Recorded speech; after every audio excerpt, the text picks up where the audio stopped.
With the swiftness of a deadly cosmic ray, the Earth is invaded by indestructible moon monsters. Their ghastly mission, death for all humans. Unsuspected revelations of incredible horrors that will terrify you with their brutal reality. There is no escape from me. Your death will be indescribable. Fool humans, there is no escape. Welcome to Glowburn, a podcast dedicated to the Mutant Crawl Classics role-playing game.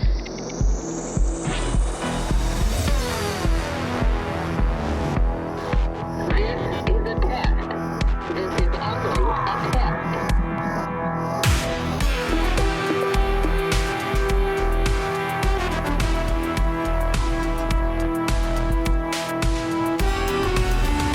This message is transmitted at the request of the United States Office of Civil Defense at 3:40 p.m. Pacific Standard Time. Nor has detected a long-range nuclear missile launch in North Korea.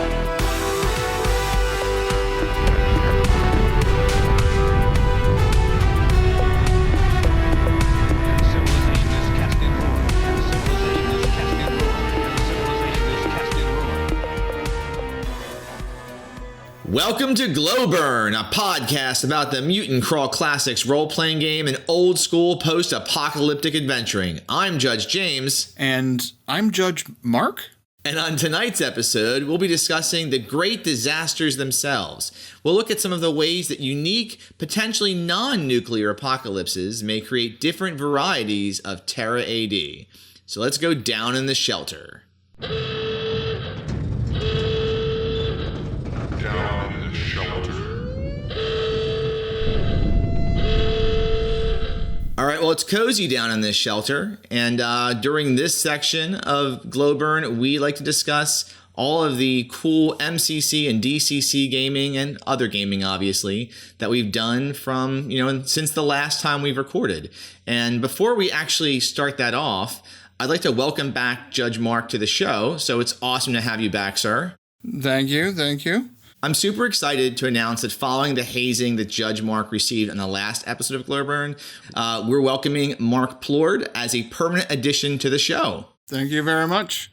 I'm a little surprised that that's what you call hazing. I think you might have rolled a 1. I must have had your dice. Well, yeah. Maybe not the dice from Wednesday. I was a little actually surprised when you asked. Surprised and honored and a little irradiated. But don't worry, folks. Don't worry. Judge Forrest is not gone. He's just taking the night off to do a little extra dimensional travel. He will be back. And actually, pursuant to that, we realized that we don't have a contingency for when a host is not able to record. So we'd like you guys to submit some ideas for how hosts are occupied when not able to record. You can send them in to the usual emails or Twitter or the Google Plus group. And if your idea is cool enough, we'll maybe do that to the actual host. So if you say the host is like in a bunker, we'll trap them in a bunker, right? I mean, if we can get a hold of a bunker and the host. We have one right here. We're in here. Actually, it's a good time to ask the audience another question, because this was a debate we had just a few moments ago, was, are we walking down steps into a bunker or going down a ladder? Or sliding down a fire pole. Or a sliding board. Ooh, there you go. That would be a great way into the bunker. So anyway, Mark, speaking of sliding boards into bunkers, what did you do in gaming recently? Oh, recently? Well, so I haven't actually been a player in very much since GaryCon at the beginning of, what was that, March? Yeah. But I am running a pair of games, and I have had a chance to play in a session of DCC, your game, actually, on the Purple Planet. Thank you. Which I have been enjoying immensely. I continue to marvel at the amazing innovation that is the deed die. I want to give a shout out to Joseph Goodman for that, because it's still the most favorite thing I have out of DCC.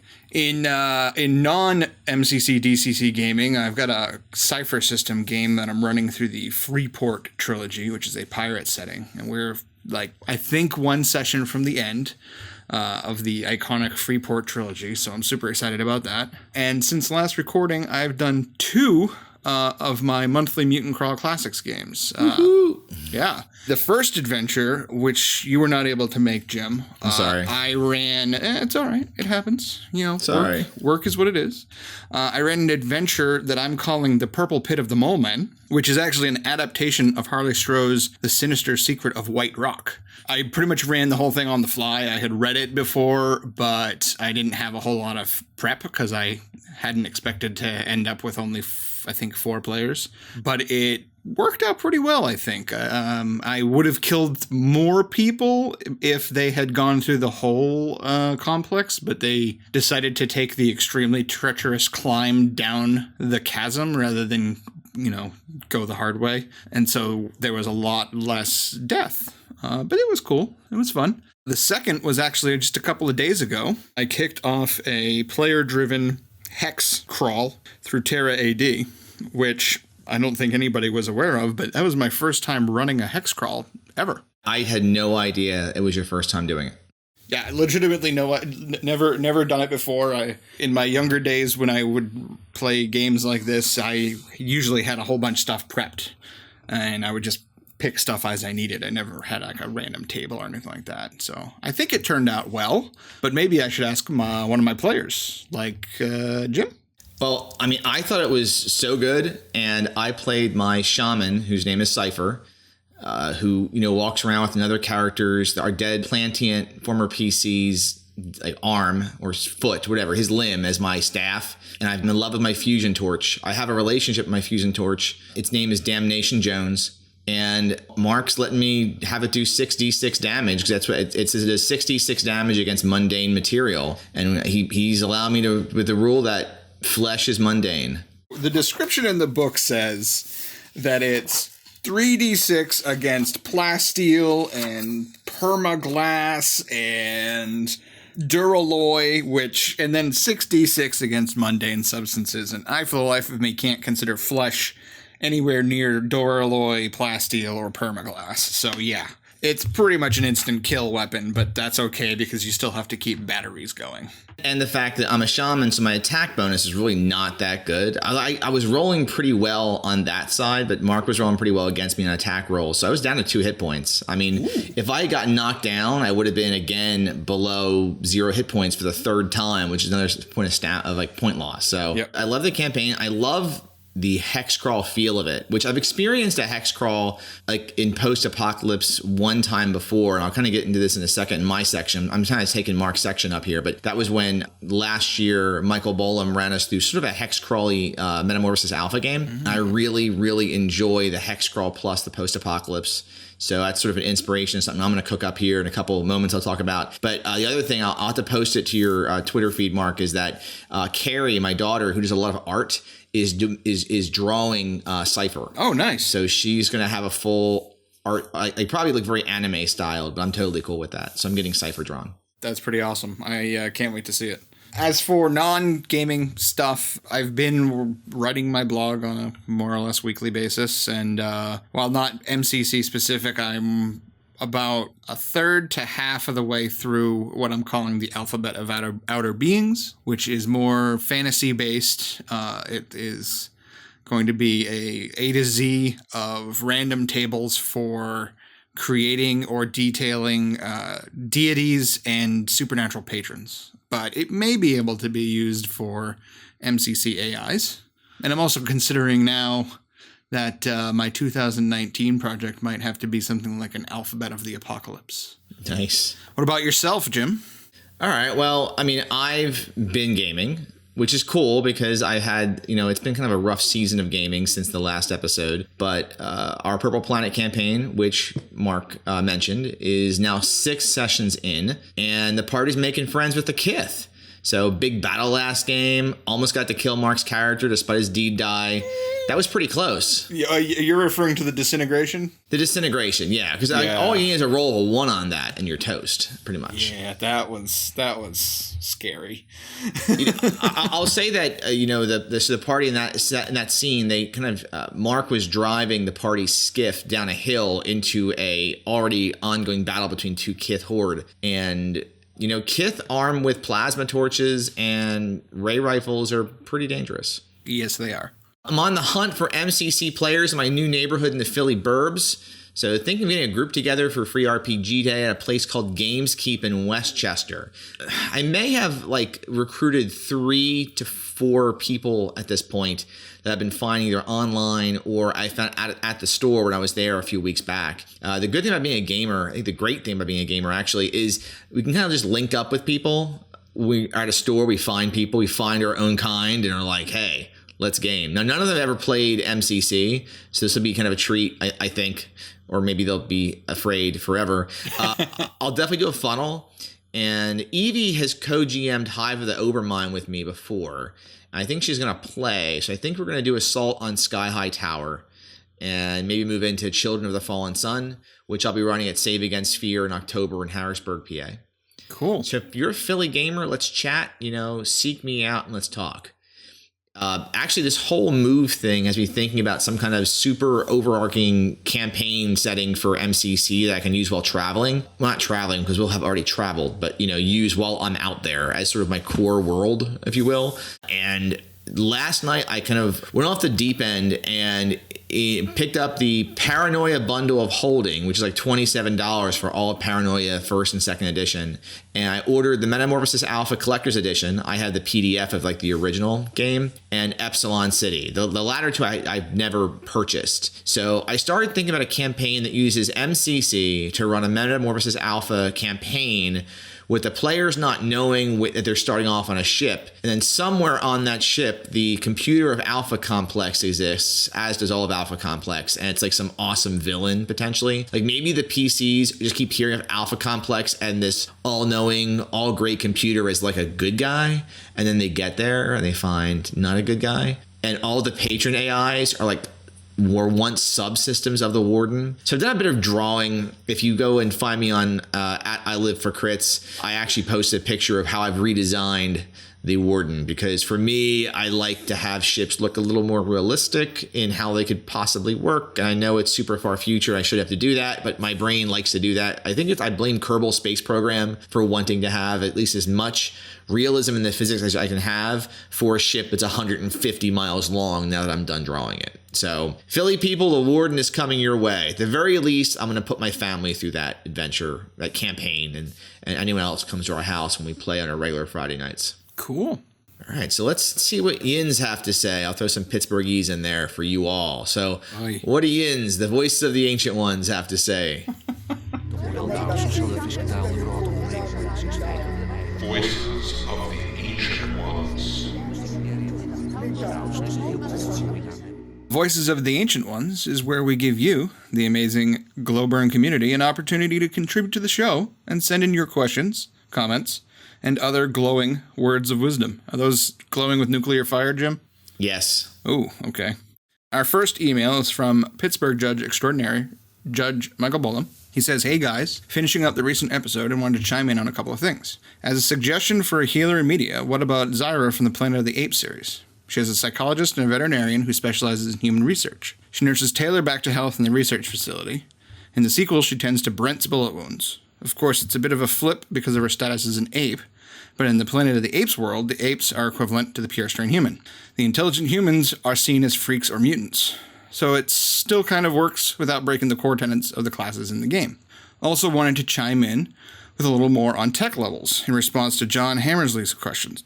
Tech level starts out based on your intelligence, but as you level, it also increases. See page 166. Your tech level is either based on your intelligence or your current class level, whichever is higher. So even a level 1 PC with an intelligence of 3 could attempt to figure out a tech level 1 device. A level 8 PC could attempt to figure out a tech level 8 device.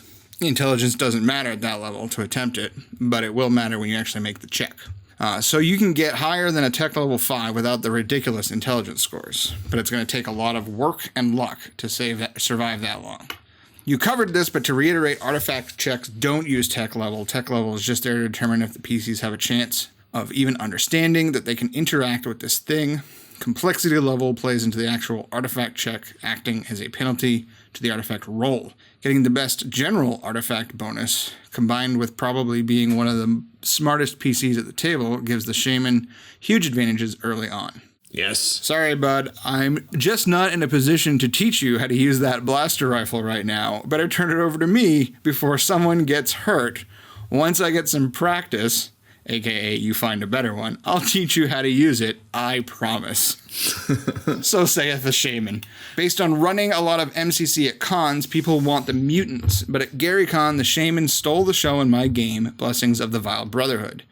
Rich Mundy invoked a chroma, hit the 24 to 27 level, took control of the big bad at the beginning of the session, and broke the heck out of the whole thing. It was glorious.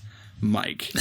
So yeah, that's wow, that's an interesting way to derail a session. I'll say that. Thankfully, Jim hasn't come close Yet. Yeah, I'm sure it'll happen now that I've said something as foolish as that. Very good catch on the tech level rules. I don't know if that was just missing from the PDF when I read it, or if because I was reading on a PDF, my 50% level of retention was, not sufficient. Either way, it does mean that there's going to be potential in some of the modules as written for players to kind of get blocked by tech levels. So I think there is a case for judges maybe reading an adventure ahead and saying, oh, you know what, this doesn't make sense because the tech level is insane and it'll stop the adventure cold, and just go ahead and ignore it. Use the complexity modifier, ignore the tech level entirely. It also will help, as Michael said, to help not only bootstrap the shaman a little bit, because the shamans are going to be wanting higher intelligence anyway, but in a general sense, it further reinforces the value of the artifact check bonus, which all the pure strain humans have much better bonuses in per level than Manimals and Plantians. And For sure. Yeah. Of course, in my group up until this past week, I was like all pure strain humans and one like token mutant. We've got some Manimals, we've got a Plantian now, so it's starting to balance out a little bit. But for a while there, it was a little weird. All right, so I definitely missed the simplicity of tech level. I'm going to put the same reason kind of that you had mentioned, Mark, about the PDF. Like, I definitely skimmed the MCC rulebook when it was a PDF because I don't read PDFs well, right? I mean, like, you're kind of like the same way, right? You prefer the actual book, like everyone does. For retention purposes, I find reading a book far superior to reading on a TV screen. Yeah, so I mean, I sort of skimmed through, and maybe that's why I didn't understand tech. I've never even really used tech levels, but if it's that easy, then oops. And I feel like, I don't know, Michael is like the king of MCC, especially in the Pittsburgh area. He was running it back when it was a play test, and I'm sure me talking about it in my novicehood here or whatever, is like probably cringeworthy. But I definitely really appreciate the feedback. We should have Michael on our show because he was on Spellburn, so we'll have to steal him at some point and bring him over here. Yeah, we can probably do that. I think we can. A great call on Zyra, whatever the pronunciation for Planet of the Apes. I haven't seen that movie in, I don't know, at least 15, 20 years. It was like 1998, I think. It was back when I was in college and they were running a marathon of it on TNT or something. I was the only time I ever saw all of the Planet of the Apes movies, like all the good ones, the old ones. I've seen the new ones, and not the new ones. I've seen the ones that were like, with Marky Mark. That one. The one. Is this the one? Yeah, he only did one. That was the one where he made out with the one ape, right? Yeah. They tried to make Zyra, I guess, sexy, and well, I mean, it's an ape, so yeah. Anyway, great question. Not like question, but great comments, Yes. Awesome. Thank you for correcting us in our stupidity. Absolutely. No. We really appreciate the kind of feedback for sure. Yeah, no, it's good because we're all new to this game to a certain extent, and now that I have a print copy of the book and backers are starting to get theirs and everything, I'm sure there'll be a lot of people reading and finding things that we had not found before. So, yep. All right, well, our next question is from Stephen Newton. And question for you, as I grappled with this in Children of the Fallen Sun, how does your campaign deal with PCs encountering the language of the ancients? The core book talks about Newspeak, but does that mean that they would understand the pure language of the ancients? For what it's worth, in my campaign, the language between the ancients and PCs is as different as modern English and ancient Sumerian. So I think this depends on when the great disaster happens in your campaign, right? Like for far future stuff, I pretty much followed the same idea as you, Stephen, and like deciphering English for a far future inhabitant. We kind of like us trying to decipher a completely foreign language, like, I don't know, Egyptian hieroglyphics or something. But for near future stuff, I'm a lot more forgiving. Mark? Yeah, so I'm assuming that the spoken word of the Ancient Ones is pretty close to Newspeak, because otherwise I think the ability to communicate with AIs and your average robot would be really compromised otherwise. On the other hand, written language, I mean, my assumption is that these chump mutants are illiterate. Chumps? Oh, yeah, chumps. Sorry, I meant chimps. No, no. I think that there's stuff that might be recognized in a sort of symbol recognition or pattern recognition. Yeah. You know, much in the same way that there might be people out there who like recognize a couple of hieroglyphs. Like, you know, if they have like a cartouche of their name, they may know a couple of the symbols, but they probably cannot read them fluently. So I'm thinking like they might find a stop sign. And they may not know that it says stop, but they may be aware that a red and white octagon with writing in the middle means stop. Like they may not be able to literally read the word, but they get the gist of it. Sure. So that's kind of how I treat this. It's a great question because, oh, absolutely. I mean, how many role-playing games, including the one big role-playing game, the big fantasy game, I mean... Truncheons and Flagons? Yeah. Language is supposed to be a big part, but every player character just off the bat starts out with a whole bunch of languages. Like, I love the idea of player characters in an apocalyptic world trying to work through a language. Like, I've never been a fan of, well, you are an elf, so you speak Common and Elven to start, and you start with these many languages. Because, I mean, how often do you need to speak Pixie? Like, when does it come up? I mean, everyone's like, okay, who speaks Goblin? Jeff does. There we go. Yeah. But the idea of having language being a challenge, I love that in a game. So yeah. So when it comes to, and I use this technique for alien languages in the past, but I probably will use something similar in our campaign, my monthly game. But I use Google Translate, and I will type in whatever it is that I want to have written, and then I will translate it from English to Welsh. Ooh. And for the most part, like 90% of words do not survive the transition looking anything like they used to. And Welsh is a pretty radical departure, like grammatically. I mean, Gaelic is another one that's really good, but for some reason, Welsh looks really alien.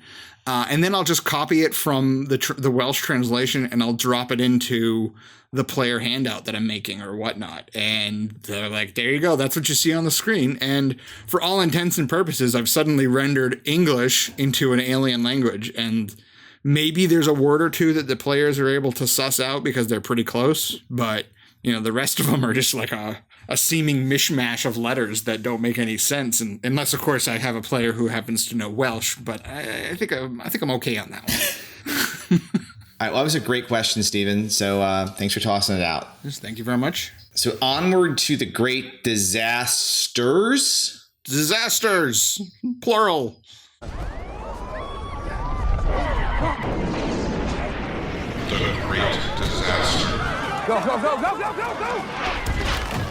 Okay, the subject of tonight's great disaster is great disasters, and we'll be talking all about, you know, different great disasters and how they could affect the game and the game mechanics behind Mutant Crawl Classics, and probably talking a bit about Crawling Under a Broken Moon as well, for sure, just because of the topic. So let's kick it off with the nuclear assumption.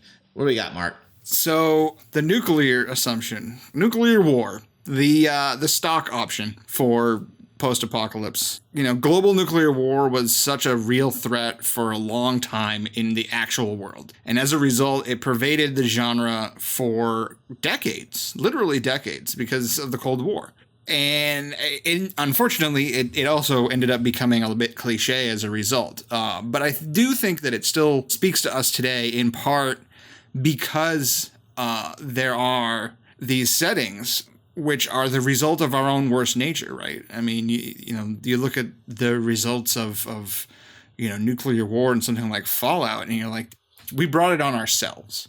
Right. If that makes any sense. Yeah, there's so much baggage that comes along with radiation, especially, nuclear winter and radiation, together, after the blast, kind of make the blast plus radiation plus really, really cold, no growy foodie together is the big trifecta of destruction. Oh, yeah. Well, I mean, it's the closest that mankind has ever gotten to being able to wipe itself out.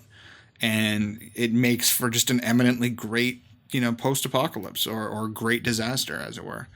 Examples, we've gone through a ton of these before, but I mean, yeah, for sure. It bears repeating that, like Fallout, Mad Max, Wizards.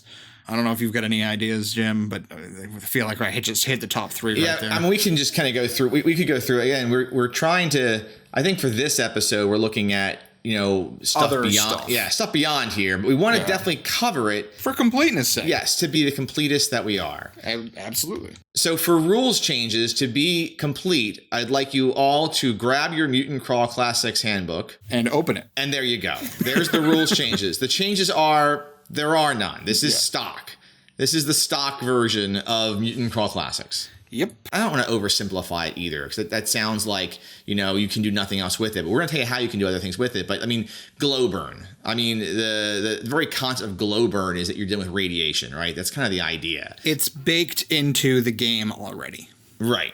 Which is totally cool. I mean, even though that sometimes the genre has been, I don't want to say overdone, but there are the cliche films. Mm-hmm. I mean, it's the same thing with any role-playing game. I mean, fantasy, whatever. Absolutely. So big questions, we're going to do this for each section. Big questions are just, all right, how do we address a given disaster in terms of adapting the game to it or the disaster to the game? In the case of the nuclear apocalypse, how do you take something that has almost become cliche and actually make it interesting? A good example, actually a really interesting example, is neutron-based weaponry. So neutron bombs are designed to basically only damage organic materials. So living flesh, natural clothing and the like. And so a lot of our buildings, a lot of our tech would not be impacted negatively from the blast itself. And you'd have a ton of old buildings and old tech that were left available for the survivors or the descendants of our, mutants or whatnot. But on the flip side of it, the biome, plants, animals, food sources, that would be more scarce than normal because of the effects of these neutron bombs. So the survival itself would be incredibly difficult, even though all this technology is around. I kind of like the book On the Beach, where the folks in Australia have all of their buildings intact, but the radiation just drifts south further and further and gets them all. Now, in that book, it's not neutron bombs, but I mean, Australia is intact. There's no bombs that went off there. It's just in that book, the radiation eventually comes south of the border and takes them all out. And yeah, when I read this the first time, I said the radiation gets them is how I wrote it. I in my head, I thought the rhythm gets you, like the Gloria Estefan song, The Rhythm's Going to Get You. That is a different apocalypse that we're not covering this evening. I'm going to apologize to all of you. We are not going to cover The Rhythm Getting You tonight, but we are going to cover 4 really cool non-nuclear great disasters, starting off with The Cosmic Impact. AKA the Moonsplosion. All right, so Bruce Willis fails and the asteroid hits anyway. I mean, that, kind of makes sense. Yeah, that could do. Like so you have a bunch of these, and you don't have to have it be like the Moonsplosion or a comet, but, some examples in fiction are Night of the Comet, which, have you ever seen that, Mark? I have not. It's bad, but it's good in a bad way. I mean, there's a comet comes by, and there's a couple of typical 80s. I'll say typical. I'm sure there's women in the 80s that weren't just always hanging out at malls, but there were 2 women I think hung out in a mall or something like that, and then the comet comes by, and everyone who's not behind lead doors or something turned to red dust. It must have not been in a mall, because how many malls have lead doors? I don't know. I don't remember why. It's been a long time since Night of the Comet, but that was the movie. Crawling Under a Broken Moon definitely has a broken moon. Yep. So Defiance, the TV show, I'm not sure about that one.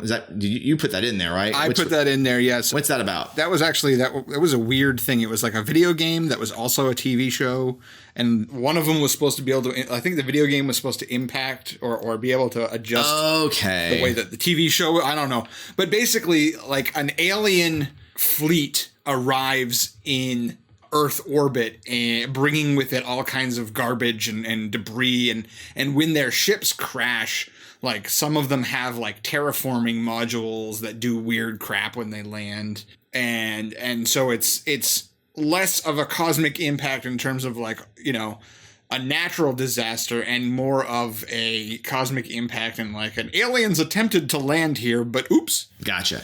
All right, well, there's also a Hammer of the God, Deep Impact, and Armageddon to round it out. The last one especially, you got to go with Armageddon. Well, I mean, Armageddon, it missed. I mean, Deep Impact, it hit.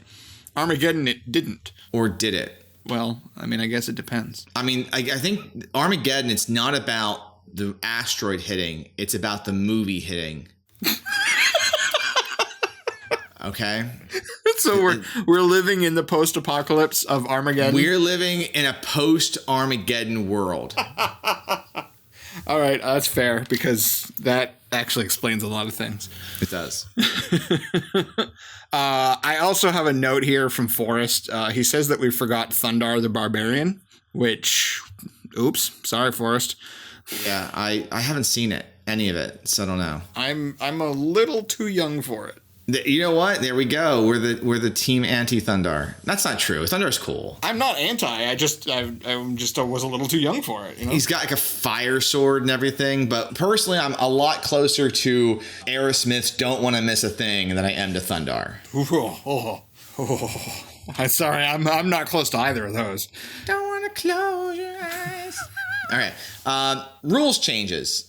Sure. Well, let's see. I guess the nature of the impact would definitely have a factor. I mean, Umerica is a good example because something exotic apparently hit the moon, you know, broke the moon open and fractured space-time. And there's all these weird gods, you know, Kiz and Buddy O'Burger, and there's actual like gray aliens and all the weirdness that Umerica has. An alien impact, like I was saying with Defiance there, you know, you could have like weird terraforming going on with strange plants or, you know, weird minerals. You know, leaked dimensional energies could cause like space-time warps or like, I don't remember what the book is, but there's this book where the Earth has been like subdivided into all these different temporal regions. So like the Babylonians exist alongside, you know, like the Nazis from World War II and like modern America. And it's just like,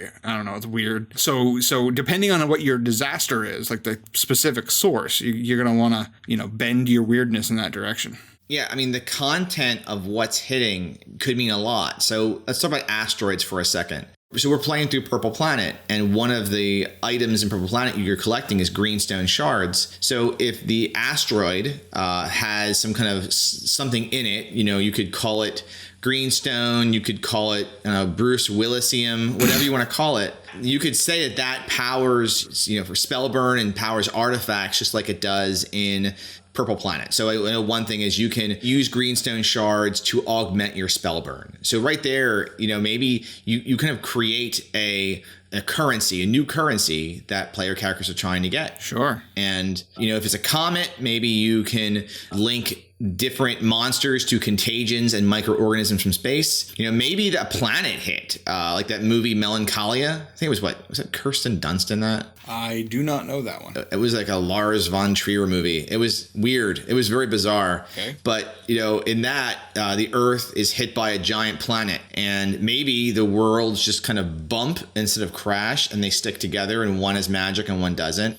We'll get into magic later, obviously, but... Oh, so like that classic Transformers episode where they use a space bridge to teleport Cybertron into Earth orbit. Yeah, like that. I was more GoBots, so... Oh, God. Oh. Anyway, what do we do about mutations in Glowburn, okay? So mutations in Glowburn, really, that's the crux of...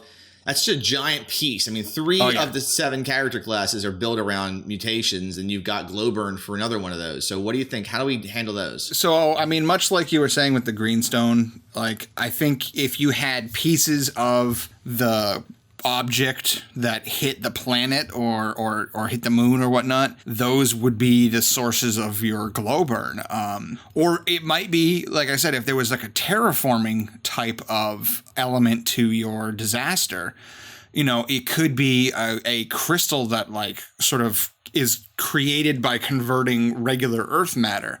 And that really reminds me of the Tidarium element from the Command & Conquer series, which, as far as I know, has nothing to do with a alien impact of the Earth, but otherwise, like, Tidarium is totally suitable for Mutant Crawl Classics. If we're doing Command & Conquer, we should include Kane. That's not a half bad idea. Maybe we could stat him up as like a 10th level shaman for a future metagenesis. Absolutely. So big questions that linger for Cosmic Impact, the moon explosion. Well, was it intentional or accidental? You know, the Hammer of God is all about aliens wiping out humanity, right? Like, it's an intentional thing. They set up an Earth impact versus something like Deep Impact or Armageddon, where it's just like it happenstance, like, oh, something's coming to hit us and we got to make sure we move it or we're going to get wiped out.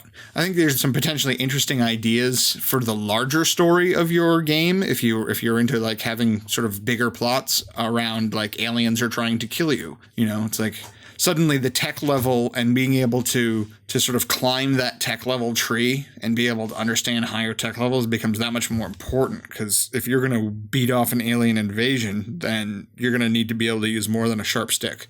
So I'm interested in what kind of animals survived and what are they now? You know, with a nuclear great disaster, it's kind of assumed that radiation mutates stuff and doesn't just kill it outright. And you've got all these animals that are becoming something else.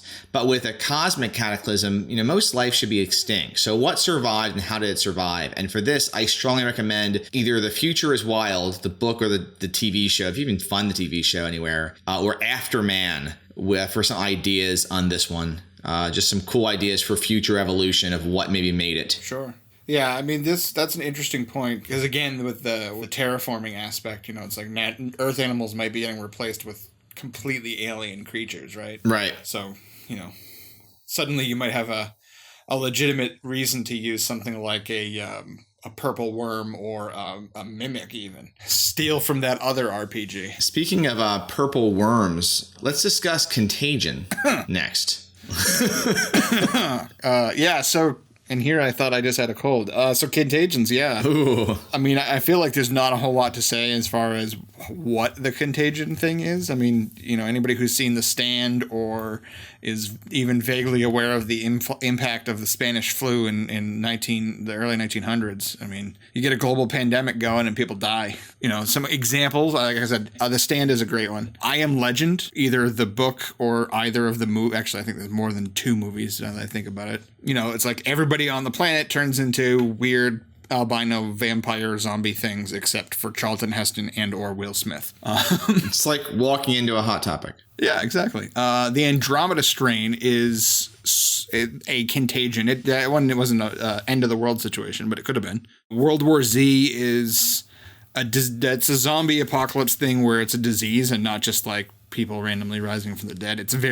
They actually know that it comes from a certain biological origin. Maximum Overdrive. So Maximum Overdrive, the Earth passed through the tail of a comet. The comet contained something that made all the automobiles and machines try to go and kill everybody. So totally a contagion. I didn't think about that as being a contagion. Oh, it's absolutely contagion. Because once we exited the tail of the comet, or the Earth exited the tail of the comet, all the machines went back to normal. That's a great point. It was a great bad movie.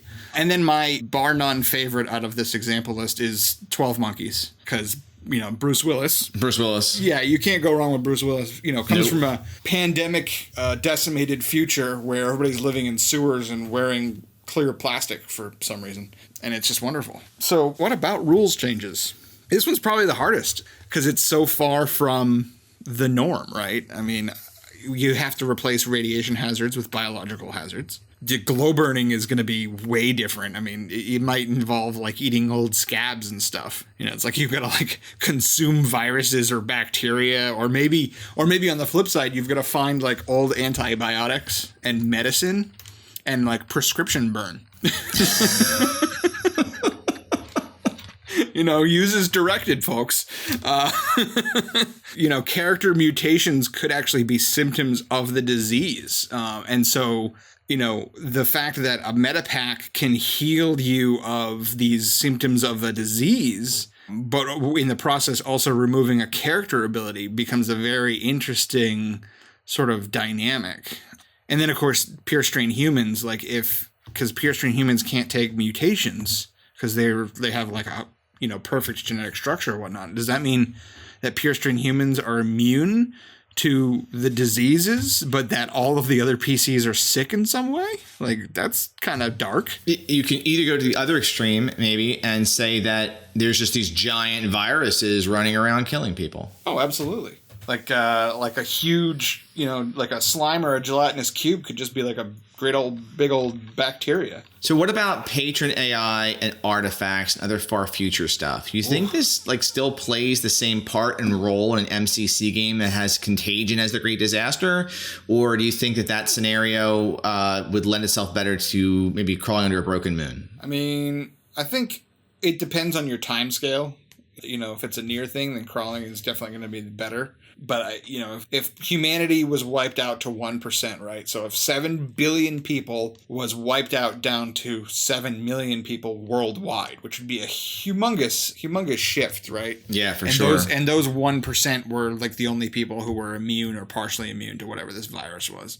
I could see, like, if you had, like, autonomous AIs and stuff like that, I could see those AIs being devoid of human contact, if sort of making those evolutionary leaps to the point where they become patron AIs in order to be able to break out of their system and start interacting with the world again. Sure. And then, of course, you have the possibility of AIs that were designed to fight the disease before everybody died. You know, so they're going to have a very different outlook, right? You know, it's going to be more of like a Gaia situation where it's like their goal is to eradicate the disease from the planet, in which case, like, if you're a pure strain human, they love you.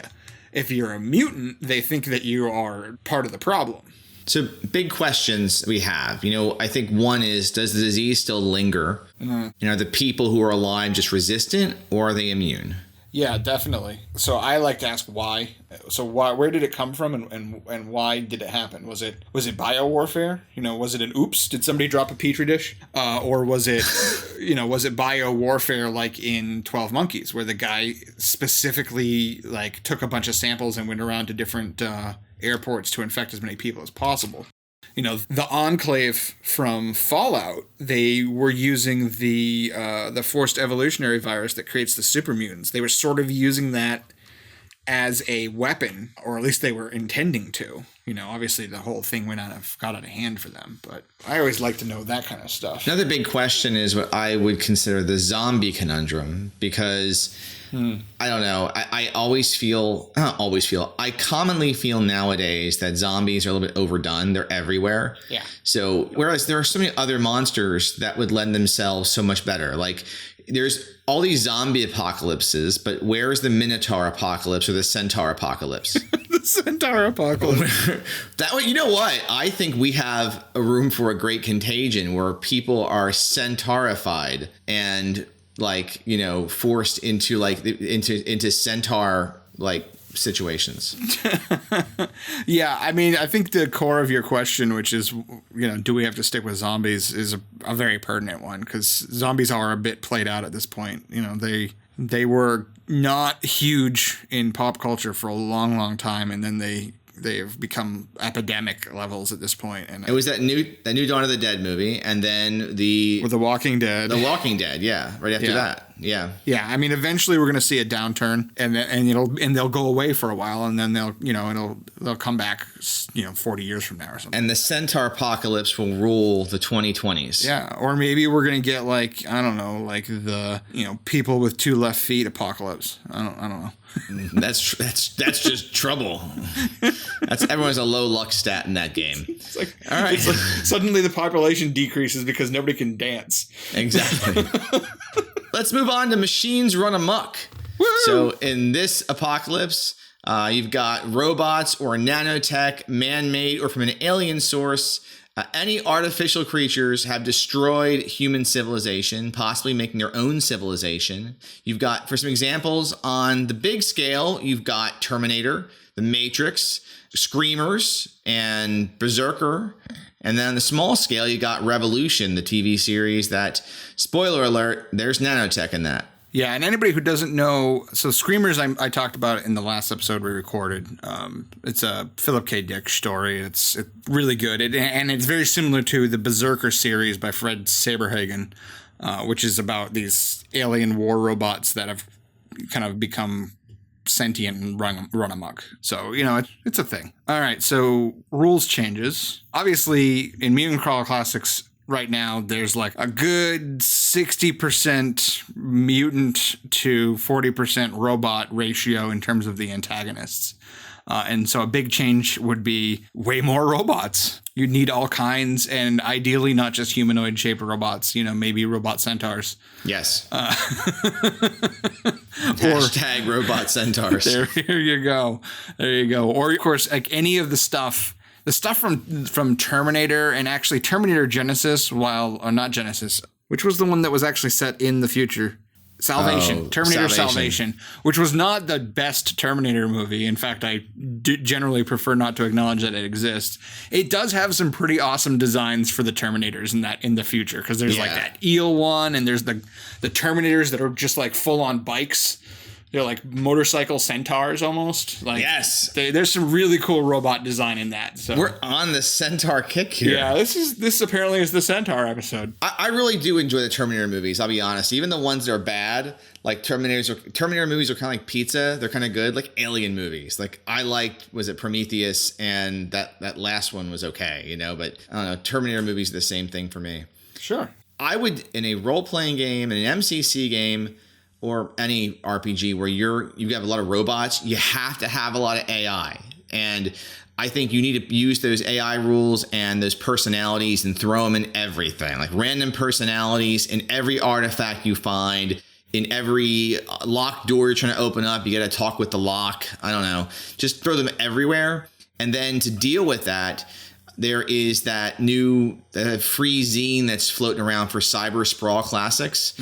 And, take some of that and whatever they cook up with hacking, because I think that's going to be in the second issue. They're going to deal with some hacking stuff in there, I think. I can't remember if there's hacking in the first one or not. There is a hacker class with a couple of I think they call them programs.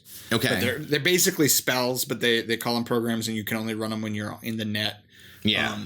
But yeah, I think they were saying that in the next they were going to go way deeper into hacking in the next issue. So I'm totally excited for that. I'm actually kind of curious. In a robot apocalypse, would you have friendly AI? Would you actually have patron AI? You could. I mean, you could, but But I don't know. I think the whole idea, the axis of friendly or non-friendly, good versus evil, should be about just why are they being helpful. So they're not friendly but helpful, but they're helpful to the PCs just to get them to do something for them. They really are like slaves to the AI. So you're saying lean way more into that give and take, a favor for a favor relationship. Yeah, for sure. Yeah. And then I would think we play up having patron AI to the point where maybe they're responsible for Glowburn. So they're the ones that irradiated, I don't know, the mutants and manimals and plantians, and their goal to have some kind of superhuman servant, or maybe they're just really good at gene editing and they like to do gene editing like a robot version of the Doctor from Gremlins 2, played by Christopher Lee. Splice of Life, I think it was. Something like that. Big questions in this machine world of machine centaurs. Sure. Yeah. So, I mean, again, I like to ask why. Why did they rise up and kill us? Was it Terminator style where the AI, basically saw how awful we were and was like, yeah, we're done with you? Was it more like Berserker style where the Berserkers were created by an alien race to protect them, but in the process, they just became killers of all life? or was it full on intentional? Like you started off like with Screamers, where the idea was these things will kill our enemies, and then the resulting third stage of Screamers were like full on capable of killing everybody. So I'd like to know why. That's not a lot. I want to know if the robots use nukes or not. I just want to go right to that, or bioweapons, because this is going to mix well with either the baseline MCC or Contagion. Yeah, and because maybe the robots decided we want all the swag on Earth. So let's either use neutron bombs, sure, or let's release a horrible, horrible virus like shingles, like a really bad case of the shingles. You could even have robots that arrived via cosmic impact, or as in the aforereferenced Transformers episode, use teleportation technology to bring their planet into orbit around Earth. I mean, Michael Bay totally stole that from a 1982 cartoon, but hey, whatever. Michael Bay. He's being featured a lot tonight.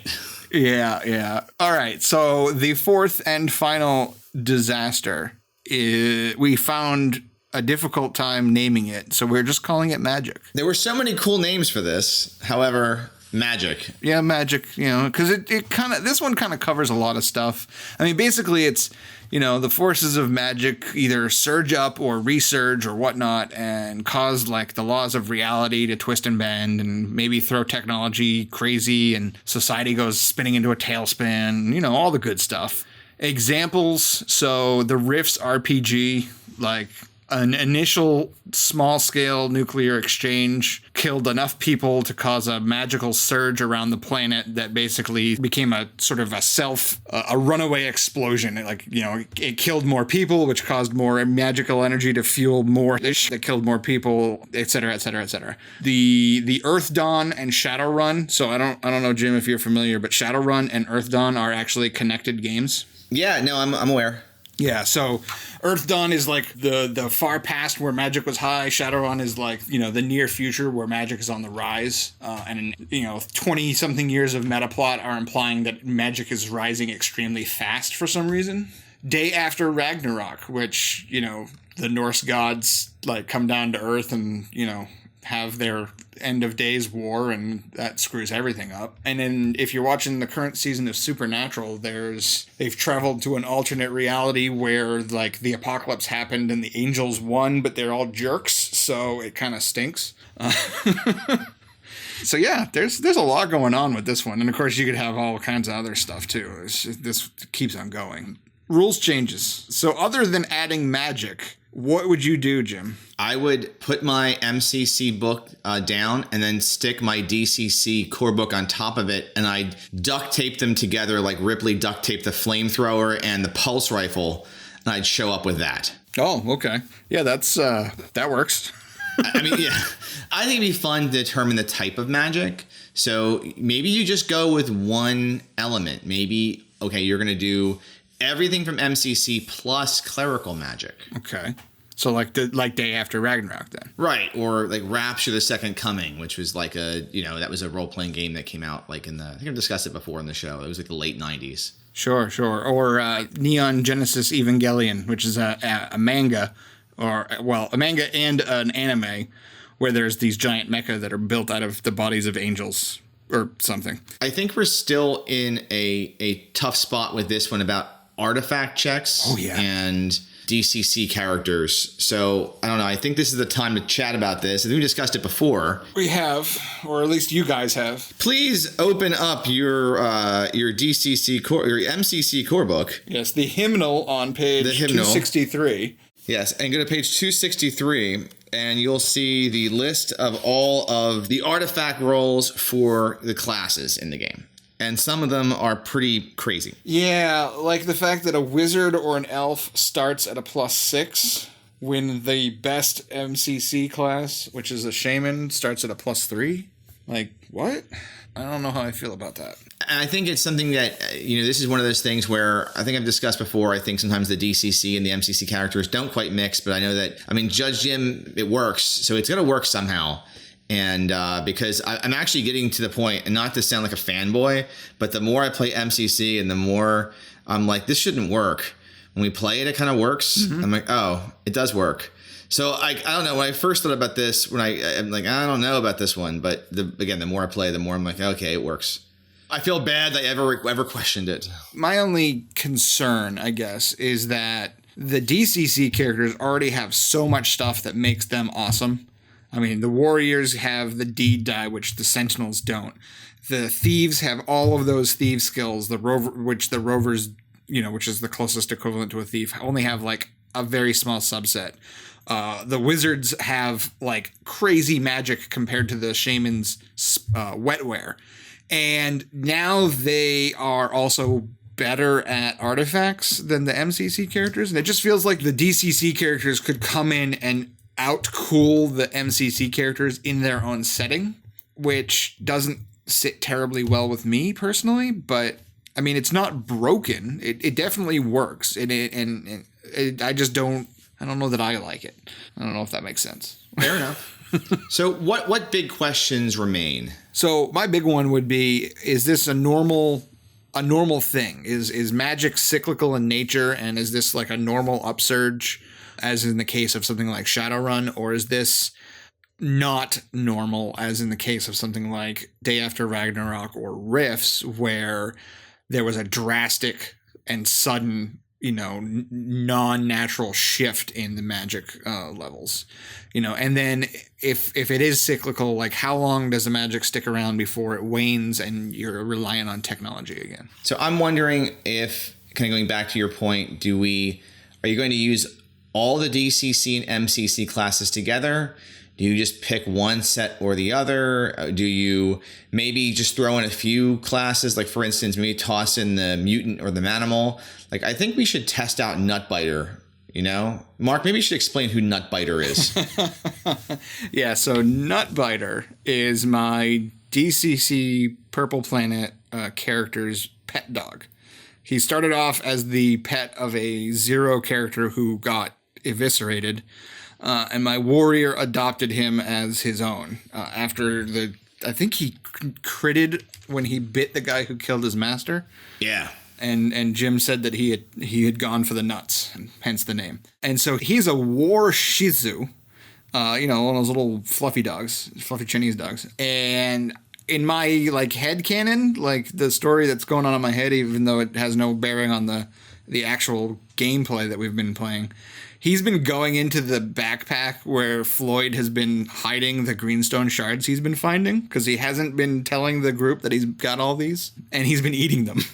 So I think that to celebrate Mark joining the Glowburn community here as a co-host, I feel like we should give him something. And I think that right now, Mark, as we speak, Nutbiter is eating greenstone shards. Wonderful.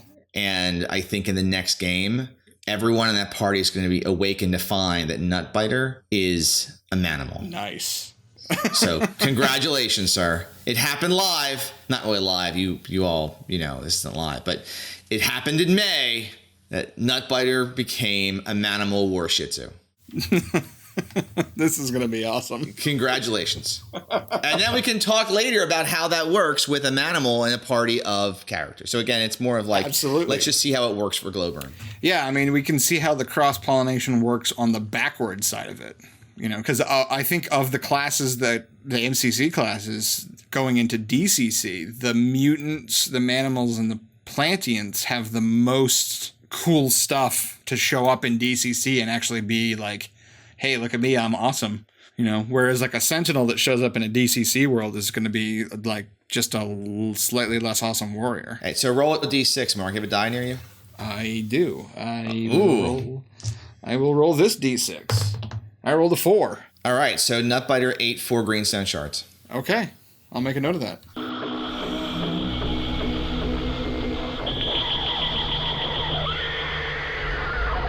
Mutagenesis. Welcome, folks, to the Mutagenesis, where we're going to take something from media or other game systems and take a stab at converting them for MCC use. And James, why don't you kick us off? What do you've got for us? I have the most incredible mutagenesis, the most incredible artifact that was ever designed that will ever grace your MCC game. I have the Sacred Shard of Armageddon. And what is that? It's pretty obvious. You don't know? No, I've never heard of this. All right. Well, I mean, we are in the past still, so we haven't realized yet that in the year 2198, for the 200th anniversary of the acclaimed movie Armageddon, starring Bruce Willis, Liv Tyler, and Ben Affleck, the movie was AI infused and holographically remastered. And to do this, brain cells from the deceased actors were taken and transformed into self-aware AI holographs. They were in turn forced to recreate the movie Armageddon, and then later do live action versions of that for shows on tour around the world. So each sacred shard has an AI version of one of the 11 main characters from the movie Armageddon. You know, Bruce Willis is Harry S. Stamper, Liv Tyler is Grace Stamper, Ben Affleck is AJ Frost. Just go to Wikipedia, and there's a whole list of 11 of them, and then just assign them all a number, okay? And then roll a d12. If you roll a 12, mix 2 of them together before, and they are a horrible self-aware amalgamation of both. So if you ever wanted to see, if you roll a 4 and a 10, you'd have an amalgamation of Ben Affleck's AJ Frost with Steve Buscemi's Rockhound. Okay? Oh, God. If you roll a 12 again, just keep adding. You could potentially have every single one of these in an amalgamation. Now, I know you're thinking, did he come up with stats for that? And yes, I did. Of course you did. So the mechanics for this, it's tech level 3. I'm using tech level again because Judge Michael told us to. Complexity level 1, you just turn it on. It's pretty easy. Range is special. The holograph is medium size like a typical pure strain human and can only move up to 2 feet away from the shard itself. The shard's like, the size of a remote control. A C cell powers it for 2d7 hours and an F cell for 2d7 days, and a Q cell is unlimited. So what's it do? Well, quite literally, a fully self-aware version of the character from the movie appears, thinking it was ripped from some scene in the movie. They know everything they would know from the movie and can offer tips and tactics to that end. So for instance, if you have Bruce Willis as Harry S. Stamper, who is the master driller, then if you're doing some drilling in MCC, which could happen, then, he can maybe give you some bonuses to some rolls. Or maybe if Lev Andropov shows up, if you rolled a 6, maybe if you're on a space station and have to go around the Russian space station and fix things with hammers, that's what he's there for. So, I mean, I don't know. It's up to you what this means in your game. And I think of it as Black Mirror meets a Michael Bay movie. I don't know what to say. I think it speaks for itself. You've rendered me speechless. I try to do that every month. Let's talk about yours, Mark. Who are you bringing to the table? I didn't have anything that I could think of to tie into the topic of the podcast this week. So I went with my backup plan, which is the Graboids from the Tremors series. Yes. Because the other day I was on Amazon Prime and or maybe it was Netflix, I don't remember, and I was flipping through the new 2 section, and there's a new Tremors movie. It was like Tremors, A Cold Day in Hell or something like that. And it was like they were in the Arctic tundra and they were like venomous graboids or something. I didn't watch it because Tremors is a good, a decent B movie, and then all of the sequels just don't really belong. Yeah. So, because somehow the Tremors movies just keep on coming, like worms on your lawn after a heavy rain. And at some point in the pre-apocalypse future, it became cheaper to genetically engineer actual graboids and pit them against real people in a weird reality TV survival show. Unfortunately, then the great disaster happened, and unknown years later, all of these genetically engineered creatures have mutated into far more monstrous and lethal creatures. These are not for the faint of heart, folks. They have 8d8 hit dice, averaging around 40 hit points. Armor class 16, plus 5 on initiative. They attack with a bite, doing d10 damage, or they can use the drag under special ability at plus 4. I'll get to that in a minute. They can move up to 60 feet and around, but only via subterranean means. And they can, rupture up into the surface. They get 2d20 action dice because I'm mean, and they have 4 heads inside their mouth. So, why not? That's cruel. For special abilities, they have drag under, they have tremor sense, and then their saves are plus 4 fortitude, plus 1 reflex, plus 3 will. Tremor Sense lets them see 360 degrees around them via movement and impact on the ground. And then the Drag Under special ability. If a graboid successfully attacks with a bite on its first action die in a round, it can make a special Drag Under attack against the target's strength. So you would roll that +4 with where the target number is the character's strength instead of their AC. If successful, the target is dragged below ground and immediately takes D14 damage. That's cruel. Is it though? Yes. Okay, yeah, it's cruel. But it's a graboid. I love it. I didn't have the heart to put the little turbo graboids from the first sequel, which I have actually seen. Maybe I'll do that for a future mutagenesis. Yeah, since you're going to be around for a while, I think turbo graboids have to appear at some point. Yeah, I might have to rewatch that one then. At least that one still had what's his name there from the first movie. I don't remember his name now. Kevin Bacon? No. He wisely ditched that series.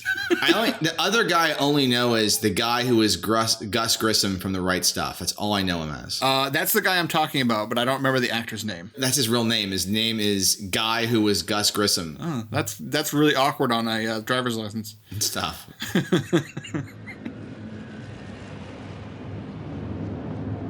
Okay, wrapping up for some announcements. Gen Con is August 2nd through 5th in Indianapolis, Indiana.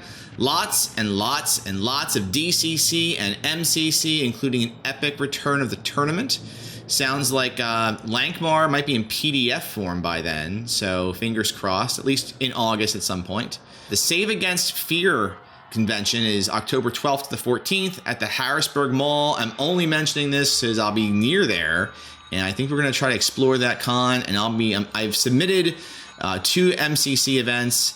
Submitted my Nothing's Free in Ocean World and Children of the Fallen Sun. And I submitted John Hook's Adventure, Shadow Under Devil's Reef.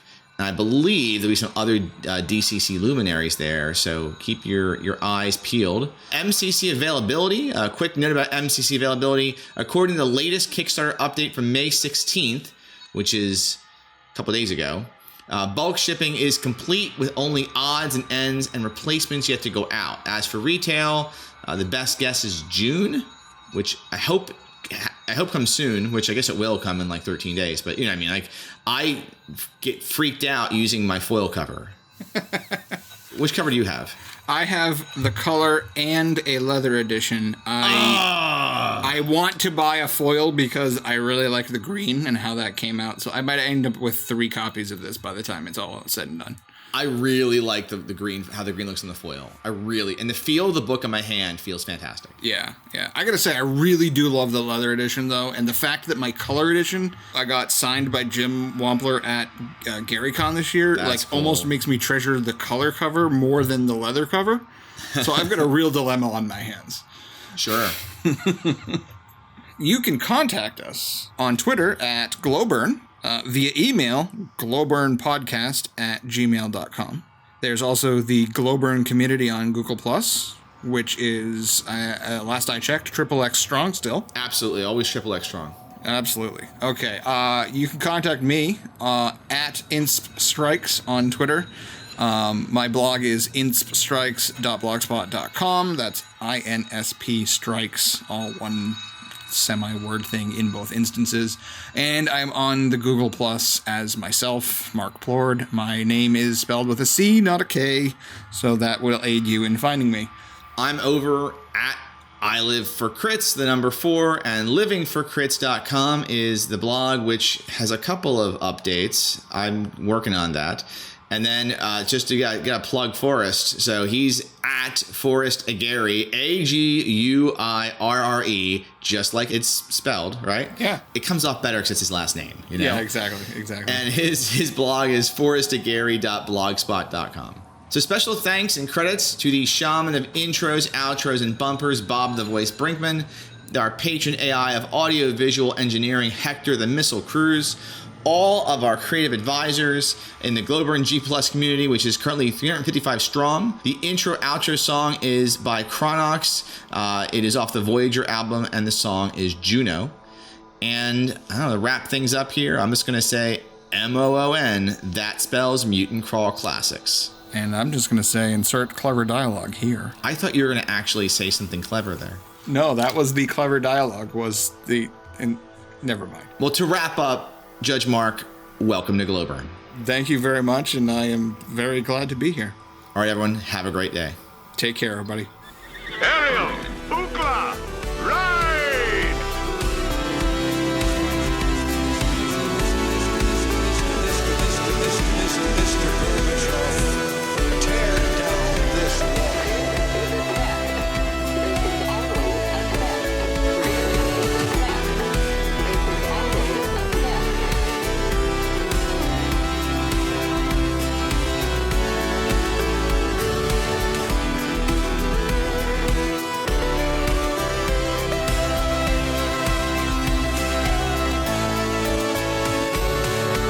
Blood of your enemy makes you stronger. This has been a Hectophonic production. The gun is good. The gun